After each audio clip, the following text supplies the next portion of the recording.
आज हम बात करेंगे एक बहुत ही इंटरेस्टिंग और प्रैक्टिकल बुक के बारे में जिसका नाम है ब्रेन रूल्स। इस बुक को neuro scientist doctor John Medina ने लिखा है। इस किताब का मेन पर्पस ये समझाना है कि हमारा ब्रेन असल में कैसे काम करता है और हम अपनी लर्निंग, प्रोडक्टिविटी, मेमोरी, क्रिएटिविटी और ओवरऑल लाइफ को कैसे इम्प्रूव कर सकते हैं। डॉक्टर मदीना कहते हैं कि हम अपनी जिंदगी का बहुत बड़ा हिस्सा स्कूल, ऑफिस और घर में स्पेंड करते हैं, लेकिन हमें कभी प्रॉपरली ये नहीं सिखाया जाता कि हमारा ब्रेन किस तरह ऑपरेट करता है। अगर हम ब्रेन के नेचुरल रूल्स को समझ लें और उनके अकॉर्डिंग काम करें तो हम ज़्यादा इफेक्टिवली सीख सकते हैं, बेटर डिसीजंस ले सकते हैं और अपनी परफॉर्मेंस को इम्प्रूव कर सकते हैं। सबसे पहला इंपॉर्टेंट आइडिया यह है कि एक्सरसाइज ब्रेन पावर को बूस्ट करती है। ह्यूमन ब्रेन एवोल्यूशन के दौरान मूवमेंट के साथ डेवलप हुआ है। हमारे एंसेस्टर्स दिन भर एक्टिव रहते थे, चलना, दौड़ना और हंटिंग करना उनकी डेली लाइफ का पार्ट था। इसी वजह से ब्रेन और बॉडी का कनेक्शन बहुत स्ट्रांग है। रिसर्च दिखाती है कि regular physical activity blood flow को इम्प्रूव करती है, ऑक्सीजन सप्लाई बढ़ाती है और ब्रेन सेल्स को हेल्दी रखती है। इसका डायरेक्ट इम्पैक्ट मेरी फोकस और प्रॉब्लम सॉल्विंग एबिलिटीज पर पड़ता है। इसलिए अगर आप अपनी मेंटल परफॉर्मेंस इंप्रूव करना चाहते हैं तो सिर्फ बुक्स पढ़ने से नहीं बल्कि फिजिकल एक्टिविटी को भी रूटीन का पार्ट बनाना जरूरी है। अगला प्रिंसिपल ये बताता है कि ह्यूमन ब्रेन सर्वाइवल के लिए इवॉल्व हुआ है।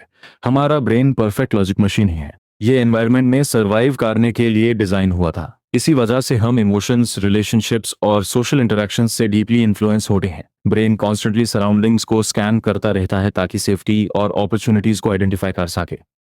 इसका मतलब है कि लर्निंग और प्रोडक्टिविटी को इंप्रूव करने के लिए हमें ब्रेन के नेचुरल डिजाइन को समझना होगा। एक और पावरफुल इंसाइट यह है कि हर ब्रेन अलग होता है, कोई दो ब्रेन्स एग्जैक्टली सेम नहीं होते। हर इंसान के एक्सपीरियंसेस, जेनेटिक्स और एनवायरनमेंट इसके ब्रेन को यूनिक बना देते हैं। इसी वजह से लर्निंग स्टाइल, स्ट्रेंथ्स और वीकनेसेस भी अलग होती हैं। स्कूल और वर्क प्लेस में अक्सर सबसे सेम परफॉर्मेंस एक्सपेक्ट की जाती है, लेकिन रियलिटी में हर इंडिविजुअल का ब्रेन इंफॉर्मेशन को प्रोसेस करने का अपना यूनिक तरीका रखता है।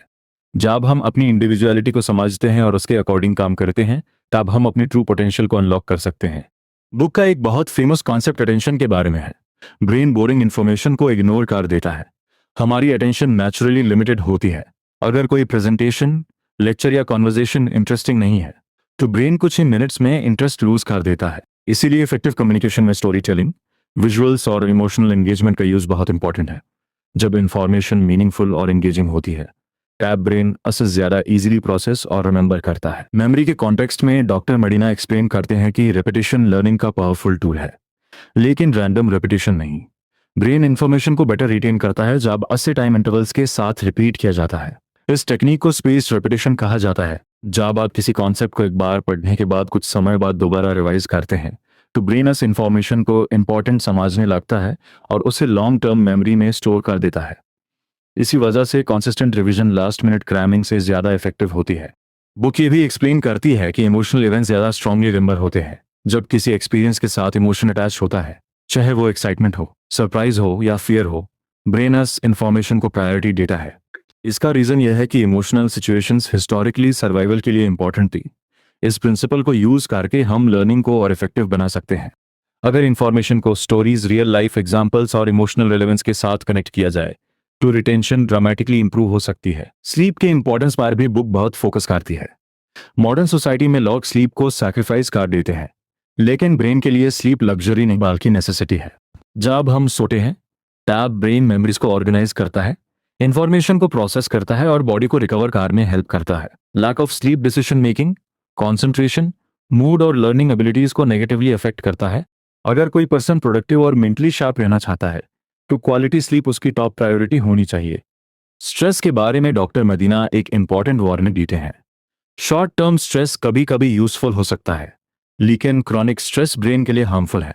कांस्टेंट प्रेशर और एंजाइटी मेमोरी सिस्टम्स को डैमेज कर सकते हैं और लर्निंग कैपेसिटी को रिड्यूस कर सकते हैं। जब हम स्ट्रेस में होते हैं तो ब्रेन सर्वाइवल मोड में शिफ्ट हो जाता है और higher level thinking abilities weaken हो जाती हैं। इसीलिए हेल्दी रिलेशनशिप्स, रिलैक्सेशन टेक्निक्स और work life balance mental performance के लिए एसेंशियल है। बुक सेंसरी लर्निंग के कॉन्सेप्ट को भी हाईलाइट करती है। हमारा ब्रेन एक साथ मल्टीपल सेंसेस से इंफॉर्मेशन रिसीव करता है। जितने ज्यादा सेंसेस लर्निंग प्रोसेस में इन्वॉल्व होते हैं उतनी ही इंफॉर्मेशन मेमोरेबल बन जाती है। विजुअल्स, साउंड्स, प्रैक्टिकल एक्सपीरियंसेस और इंटरेक्शन लर्निंग को पावरफुल बना देते हैं। इसी वजह से हैंड्स ऑन लर्निंग और विजुअल एक्सप्लेनेशंस ट्रेडिशनल लेक्चर्स से ज़्यादा इफेक्टिव हो सकते हैं। विजन को ब्रेन का डोमिनेंट सेंस कहा गया है। ह्यूमन ब्रेन विजुअल इंफॉर्मेशन को बहुत एफिशिएंटली प्रोसेस करता है। इमेजेस और विजुअल पैटर्न्स वर्ड्स के कंपैरिजन में ज़्यादा जल्दी समझे और याद रखे जाते हैं। अगर आप किसी आइडिया को कम्युनिकेट करना चाहते हैं तो विजुअल्स का यूज उसकी इम्पैक्ट को सिग्निफिकेंटली इंक्रीज कर सकता है। बुक के फाइनल इंसाइट्स में क्रिएटिविटी और एक्सप्लोरेशन का इंपॉर्टेंस डिस्कस किया गया है। ब्रेन नेचुरली क्यूरियस होता है। जब हम न्यू आइडियाज एक्सप्लोर करते हैं, क्वेश्चंस पूछते हैं और डिफरेंट पर्सपेक्टिव्स को कंसिडर करते हैं, तब brain stronger neural connections develop करता है। क्रिएटिविटी कोई मैजिकल टैलेंट नहीं है, ये क्यूरियोसिटी, एक्सपेरिमेंटेशन और कंटिन्यूअस लर्निंग का रिजल्ट होती है। ओवरऑल ब्रेन रूल्स का सेंट्रल मैसेज बहुत सिंपल है। हमारा ब्रेन एक्स्ट्रॉर्डिनरी कैपेबिलिटीज रखता है, लेकिन ये अपने नेचुरल रूल्स के अकॉर्डिंग ही बेस्ट परफॉर्म करता है। Regular exercise, proper sleep, stress management, meaningful learning, repetition, emotional engagement और क्यूरियोसिटी को अपनी लाइफ का पार्ट बनाकर हम अपनी मेंटल परफॉर्मेंस को सिग्निफिकेंटली इंप्रूव कर सकते हैं। डॉक्टर जॉन मदीना ह्यूमेन याद डिलेट है कि सक्सेस सिर्फ हार्ड वर्क का रिजल्ट नहीं होती। सक्सेस तब आती है जब हम अपने ब्रेन के डिज़ाइन को समझकर उसके साथ काम करते हैं, उसके अगेंस्ट नहीं। जब हम ब्रेन के नेचुरल प्रिंसिपल्स को रिस्पेक्ट करते हैं तब लर्निंग ईजियर हो जाती है, प्रोडक्टिविटी इंक्रीज होती है और लाइफ ज़्यादा बैलेंस्ड और फुलफिलिंग बन जाती है।